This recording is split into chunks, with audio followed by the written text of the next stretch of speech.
हिमाचल सरकार में लोक निर्माण और शहरी विकास मंत्री हमारे छोटे भाई विक्रमादित्य सिंह जी, जिला परिषद की सदस्य चंद्रप्रभा जी, एपीएमसी के चेयरमैन देवानंद वर्मा जी, पूर्व में कुल्लू कांग्रेस कमेटी के अध्यक्ष बुद्धि सिंह ठाकुर जी, हमारे सतीश वर्मा जी जो कि रामपुर के अध्यक्ष है, हमारी नगर पंचायत रामपुर की अध्यक्षा श्रीमती मुस्कान नेगी जी, किशोरी लाल आनी के पूर्व विधायक, हमारे Trilok Loni ji zila parishad member, Shrimati Bimla Sharma ji zila parishad member, Yashpal Soni ji board of director tourism, DC Shimla, SDM और गिनी चौहान जी, सभी रामपुर के बुजुर्ग साहिबान, माताएं, बहनें, युवा साथियों, पत्रकार बंधुओं, सांस्कृतिक कार्यक्रम में भाग लेने आए दूर दराज के क्षेत्रों से, विभिन्न जिलों से हमारे जो भी अतिथिगण आए, सबका इस मंच से मैं आपका धन्यवाद करता हूं। पिछले वर्ष जब हमारी सरकार बनी तो हम भी लवी के मेले में आना चाहते थे,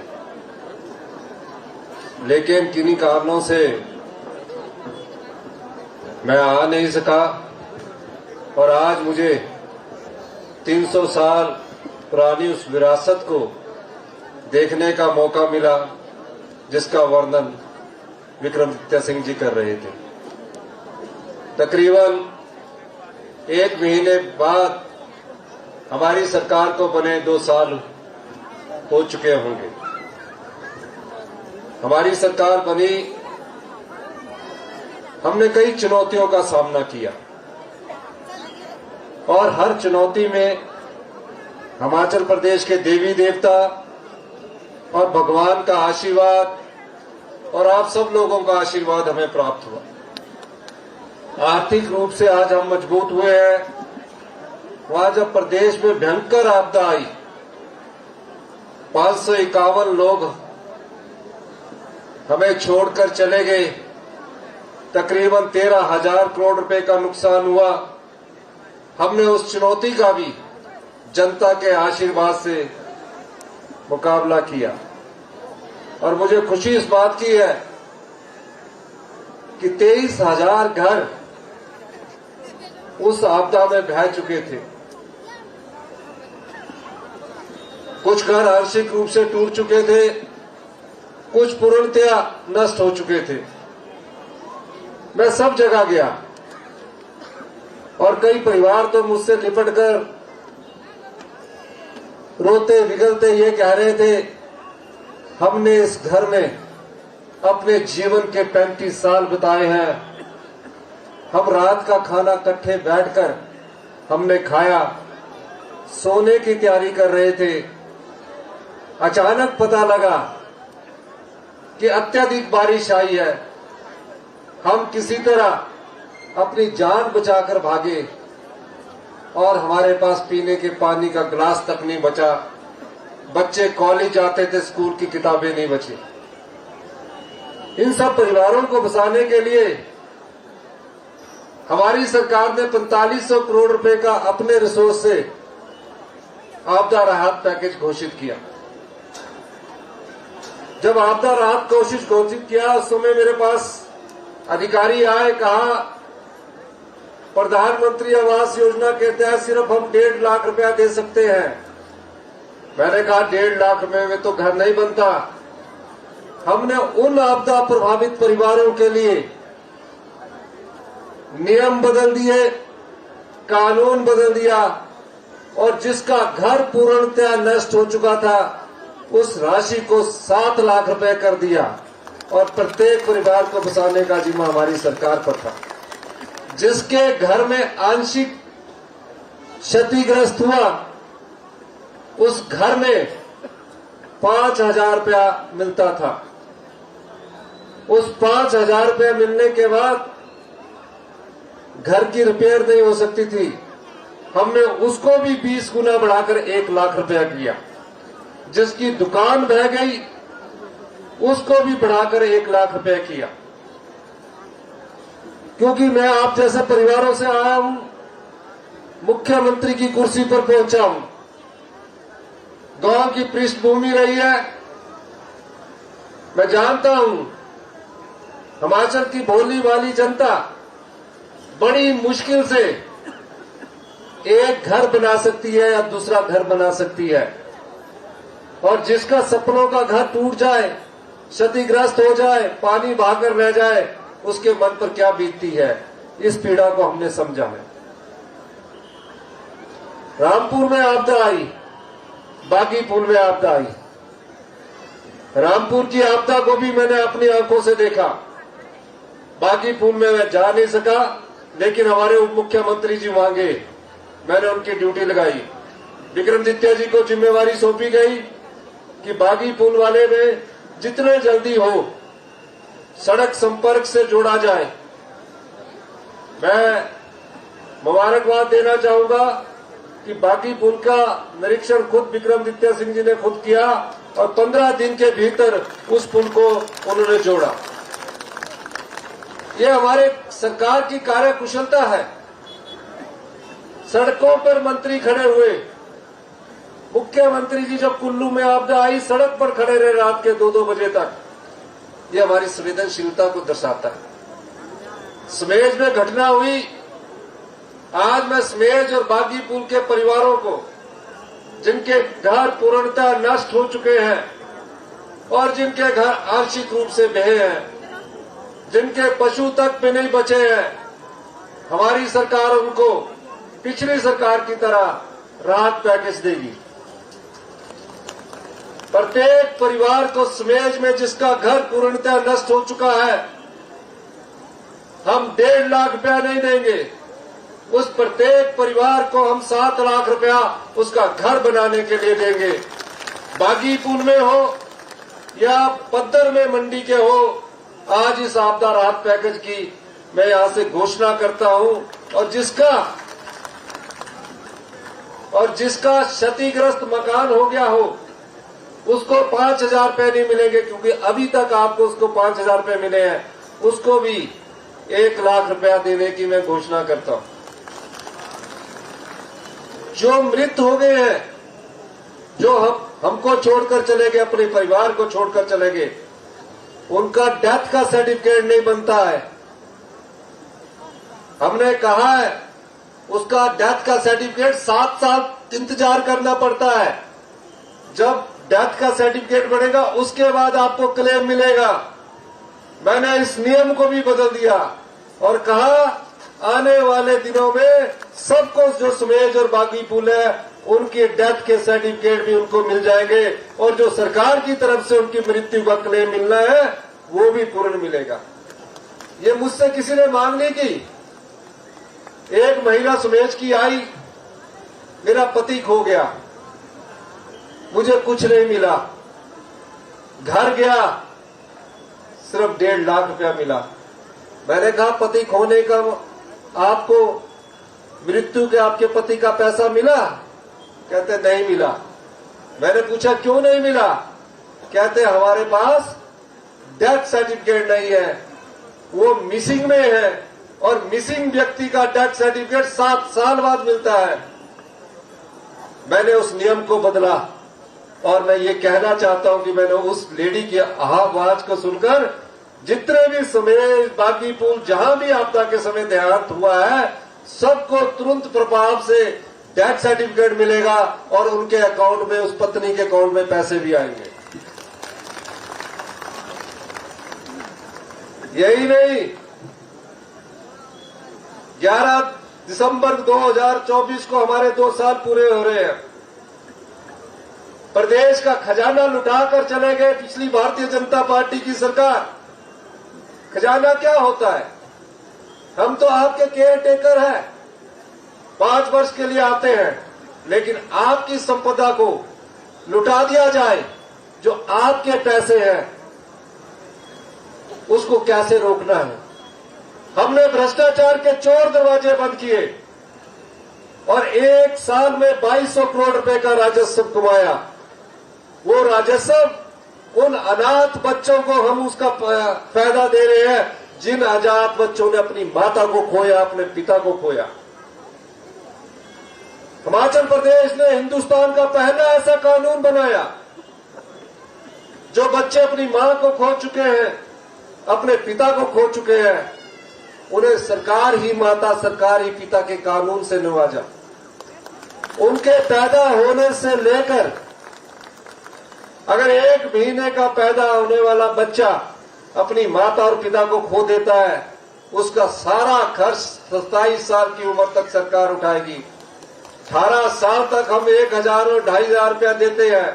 18 साल के बाद जब वो बच्चा कॉलेज में जाएगा, यूनिवर्सिटी में जाएगा, 27 साल इसलिए उम्र रखी है कि उसकी पीएचडी 27 साल की उम्र में हो जाती है। उसकी पूरी फीस का खर्चा सरकार देगी, हॉस्टल का खर्चा भी सरकार देगी और 4000 रुपया हर महीने उसके अकाउंट में जाएगी। 2 दिन बाद हमारी कैबिनेट है, जिस तरह हम अपने परिवार के बच्चों को घुमाने के लिए ले जाते हैं कि चलो आपको मंदिर दर्शन करवाते हैं, चलो आपको कहीं और घुमा के लाते हैं, हमने कहा साल में एक बार ये सरकार के बच्चे हैं, इनको घूमने की सुविधा 22 ईयर हिमाचल प्रदेश की सरकार देगी और 3 स्टार फैसिलिटीज रहने के लिए सरकार देगी। सर्दी में कौन से कपड़े पहनने उसका खर्चा सरकार देगी, गर्मी में कौन से कपड़े पहनने उसका खर्चा सरकार देगी। और जो हमारे त्योहार होते हैं, दीपावली, जो भी हमारे त्योहार होते हैं, उसमें 500 रुपया हर महीने फेस्टिवल अलाउंस देंगे। वो कैसे संभव हुआ जिस स्टेट की आर्थिक स्थिति कमजोर थी। वो भ्रष्टाचार के चोर दरवाजे बनकर आज इन बच्चों को उस भ्रष्टाचार से जो हमारे को 2200 करोड़ रुपए आए हुए हैं, इनको बांटने का हम काम कर रहे हैं। यही नहीं, 23,000 हमारी विधवा बहनों और माताओं के बच्चे हैं। हमारी सरकार ने फैसला किया कि कोई बहन हमारी अगर विधवा हो जाती है, अचानक उसका पति किसी दुर्घटना में उसको छोड़कर चला जाता है, बेटी डॉक्टर बन रही है, इंजीनियर कर रही है, नर्सिंग कर रही है, पॉलिटेक्निकल कर रही है, यूनिवर्सिटी में पढ़ रही है, घर में कमाने वाला कोई नहीं, फीस के लाले पड़े होते हैं। और हमने उन बच्चों को 23,000 बच्चों को इस वर्ष से उनकी पूरी पढ़ाई का खर्चा जितना मर्जी फीस लग जाए हिमाचल प्रदेश की सरकार देगी और 3,000 रुपया अगर जहां हॉस्टल नहीं है, पीजी का खर्चा भी सरकार देगी। ये मुझसे कोई मांगने नहीं आया कि हमको ये चाहिए, क्योंकि हम आपका दर्द जानते हैं। आप जैसे परिवार से उठकर मुख्यमंत्री की कुर्सी पर पहुंचे हैं। हिमाचल प्रदेश की ग्रामीण अर्थव्यवस्था कैसे मजबूत हो, गांव के लोगों के हाथ में पैसा कैसे आए। हमारी संपदा का 50% पैसा कुछ ही वर्गों के पास चला जाता है, 50% हम आप में बांटते हैं। कैसे किया जाए उसका, कैसे ऐसे समावेश बनाया जाए। हमारी सरकार ने कहा कि ग्रामीण अर्थव्यवस्था मजबूत करनी है। जिसके पास पशुधन है, जिसके पास खेत है, उसको सरकार उसकी फसल का उचित मूल्य देगी। और हमने गाय का मूल्य, गाय के दूध का प्रति लीटर मूल्य 32 रुपए से बढ़ाकर 45 रुपए किया। भैंस के दूध का मूल्य 45 रुपए से बढ़ाकर 55 रुपए किया। जो गोबर आधारित मक्की पैदा करेगा, 30 रुपए किलो सरकार उससे मक्की खरीदेगी। जो गोबर आधारित गेहूं पैदा करेगा, 40 रुपए किलो उससे सरकार खरीदेगी। ये कैसे पैसा आया? हमने 4 दिन सरकारी कर्मचारियों और अधिकारियों की वित्तीय अनुशासन बनाने के लिए पे रेट की। हमारी चर्चा पूरे हिंदुस्तान के नेशनल टीवी वाले करने लगे। वेतन नहीं दे सकते, भत्ते नहीं दे सकते, ऐसा नहीं है। हम खुद समृद्धशाली हैं, लेकिन जो जनता का, गरीब आदमी का पैसा, किसान का पैसा चोर दरवाजे से लुटाया जा रहा है, मैं उसको बंद करने के लिए आया हूं। मैं आपको यह भी कहना चाहता हूं, हमने 4 दिन पहले एक ही महीने में 2 पे दी सरकारी कर्मचारी अधिकारियों को, 4% डीए भी दिया, एरियर भी दिया। उसकी चर्चा भारतीय जनता पार्टी के नेता नहीं करते। रोज आरोप पर आरोप लगाते हैं। समाज की भलाई के लिए किसी योजना को लेकर नहीं आया। चुनावों से पहले 5,000 करोड़ रुपए की रेवड़ियां बांट दी। आपके ऐसे ऐसे लोगों के बिजली बिल में सब्सिडी दे दी जो करोड़ों रुपया टैक्स देते हैं। उनका पानी का बिल माफ कर दिया जो करोड़ों रुपया टैक्स देते हैं।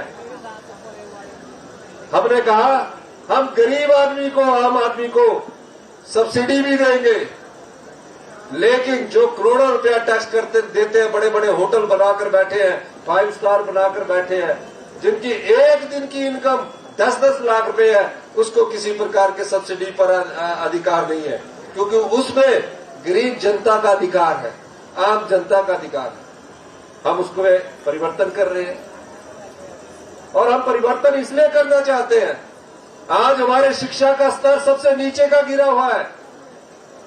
आप जितने लोग बैठे, हम अपने बच्चे को सरकारी स्कूल में यह सोचकर भेजते हैं कि मेरा बच्चा वहां स्कूल में बहुत अच्छी पढ़ाई होगी, क्योंकि वहां क्वालिफाइड टीचर है। साथ में कोई प्राइवेट स्कूल खुल रहा है, उसमें भी बच्चे भेजते हैं। और हो क्या रहा है, हम अपने बच्चों को भी धोखा दे रहे हैं और परिवारों को भी धोखा दे रहे हैं। हिमाचल प्रदेश गुणात्मक शिक्षा में 21वें स्थान पर पहुंच गया। ये इस भारतीय जनता पार्टी का कमाल देखिए। 5वीं का बच्चा दूसरी की किताब नहीं पढ़ सकता। ये हालात हमारे शिक्षा संस्थानों के होंगे।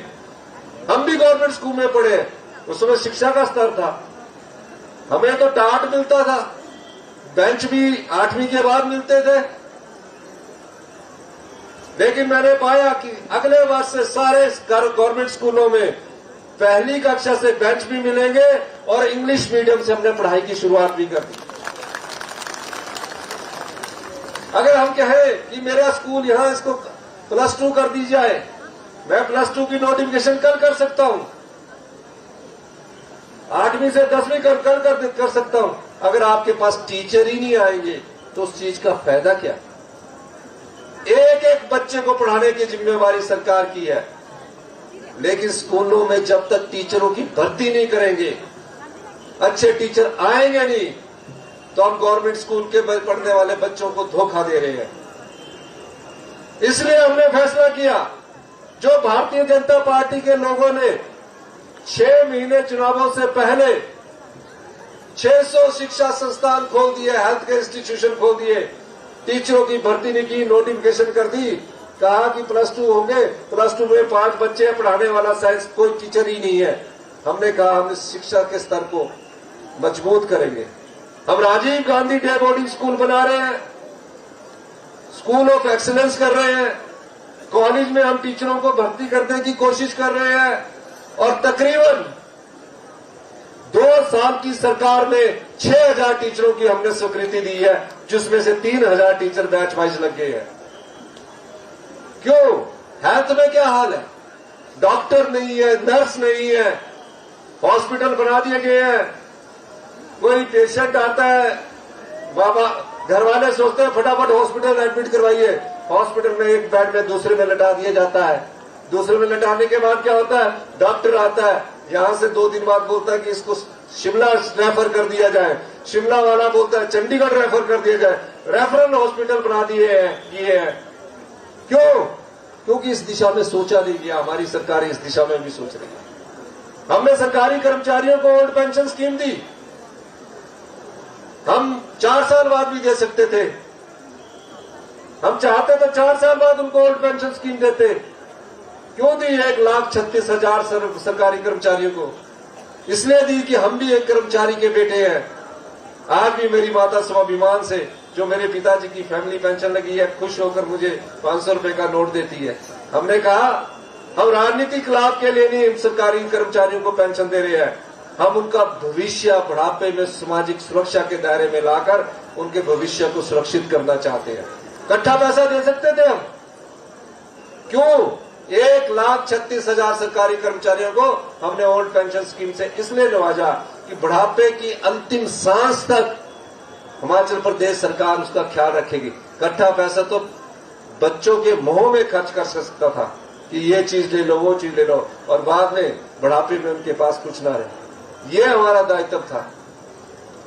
आज हम 1,500 रुपए अपनी बहनों को देना शुरू किया है। सभी बहनों को मिलेगा, 18 साल से ऊपर का मिल भी रहा है, सभी बहनों को मिलेगा।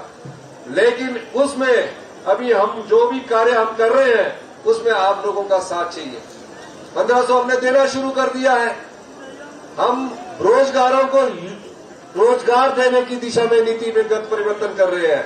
ऐसी व्यवस्था चली है कि रूटीन की सरकारें चलती रहे। हम उस व्यवस्था परिवर्तन के दौर से गुजर रहे हैं। मैंने पहले दिन से कहा, मैं सत्ता में, हम लोग सत्ता में सत्ता सुख के लिए नहीं आए हैं। बड़ी बड़ी गाड़ियां हो, ताम झाम हो, हम व्यवस्था परिवर्तन करने के लिए आए हैं। ऐसी व्यवस्था जहां गरीब आदमी का सम्मान किया जाए, किसान को उसकी फसल का उचित मूल्य मिले, समाज के कोई भी ऐसा वर्ग है, चाहे अनाथ है, चाहे विधवा है, चाहे दिव्यांग है, उसको इस संपदा का अधिकार मिलना चाहिए जो कई वर्षों से उनसे छीना जा रहा था।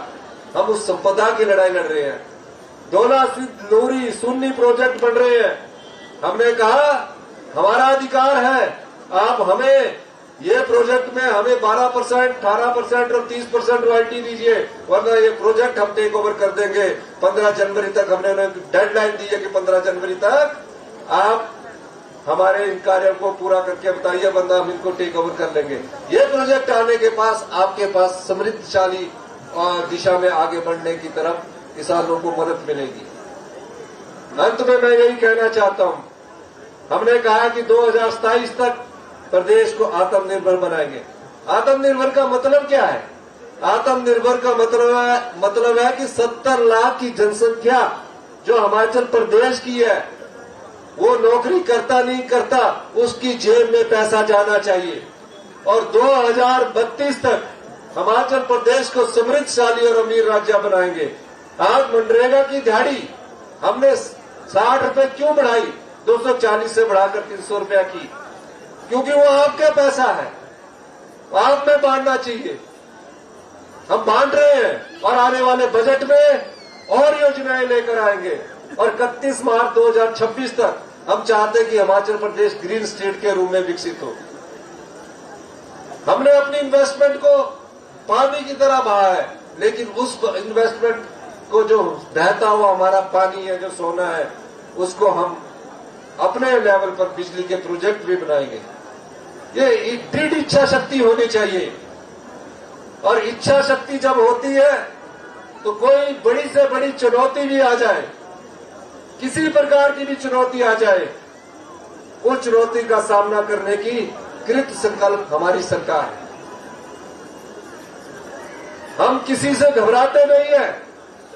जो भी चुनौती हमारे सामने आएगी, हम उस चुनौती को लड़ाई की तरह न लड़कर युद्ध की तरह लड़ेंगे और हिमाचल प्रदेश के सभी लोगों के लिए जो संपदा है उसका सही बंटवारा करने का अधिकार हिमाचल की जनता ने 5 साल के लिए हमें दिया है।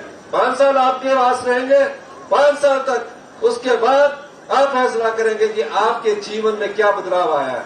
इन्हीं शब्दों के साथ मैं माननीय शहरी विकास मंत्री जी ने मुझे कुछ यहाँ ट्रैफिक की समस्या के बारे में बताया है, कि पार्किंग की समस्या के बारे में बताया है, और जो भी समस्या के बारे में आप बताया है, उस समस्या का आप पूरा निराकरण करेंगे, यही मैं कहना चाहता हूं। और नवी के इस शुभ अवसर पर सभी रामपुर वासियों को बहुत बहुत शुभकामनाएं देता हूं। इस माता के नारे के साथ जय भीमा काली मां। धन्यवाद। जय हिंद, जय भारत।